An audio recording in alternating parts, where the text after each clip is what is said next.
how much of our spending, when I'm referring to spending, is discretionary? Discretionary spending is actually for our own utility versus the perceived validation of others.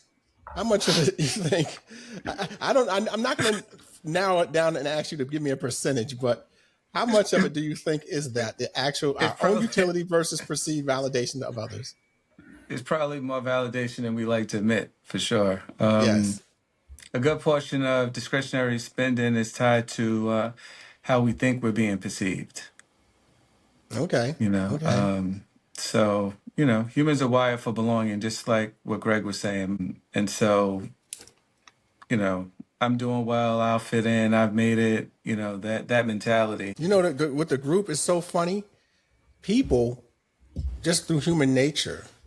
I remember I was having a conversation with someone on one of the social media platforms, and it was a disagreement. It wasn't really, they got more upset at me than I was upset at them, basically. But I was just pointing out some things that they were saying that was an error, basically. And another person jumped in and said, "Don't worry about what he's saying. He's not one of us." And so I was thinking about it, and it wasn't, and I don't want the audience to think it was a racial thing or anything like that. What they were basically saying is, he's not in our group. Yeah.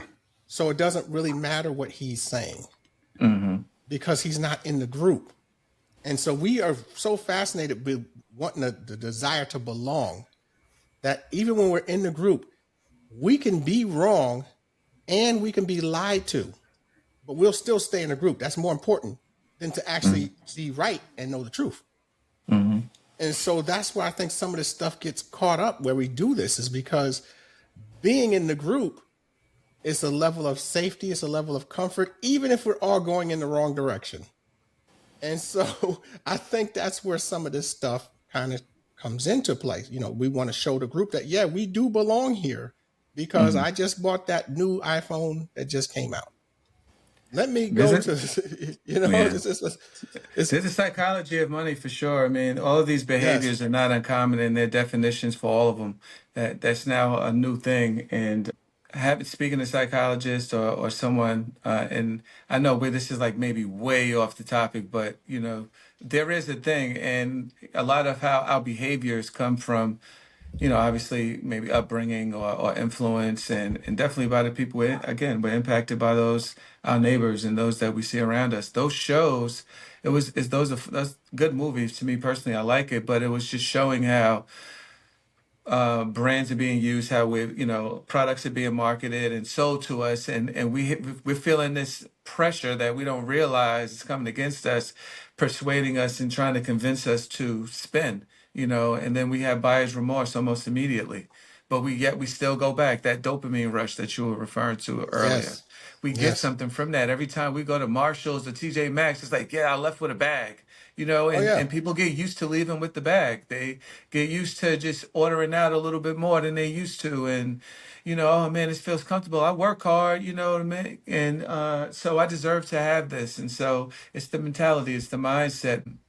And I don't know if, and then you talk about racking up a whole bunch of debt, right? Well, Because that's the problem. we didn't even talk about that side, right? Because now you higher income, but more bills. It gets the stakes get higher, you know. Well, Des, I'm gonna tell you, I know some people, and I always say some I people, know, but I I, know, I I I know know a quite a guy. few. Yeah, I know a guy. Well, anyway, That, they that knows a racked guy. up so yeah, they racked up so much debt, right? And they do a consolidation to pay like basically one bill, and it just goes to this debt that they ran up. And one example, the person had maybe about $35,000. This is just credit card, all right? Consolidated, and then a couple years later, ran up the old cards again. Yeah, So it's like I you say you could better cut never, them up, yeah, cut them yeah, up. yeah. And the one technique that some people use now that is becoming a little bit more popular is they're putting the credit cards in like water and turning it into a block of ice.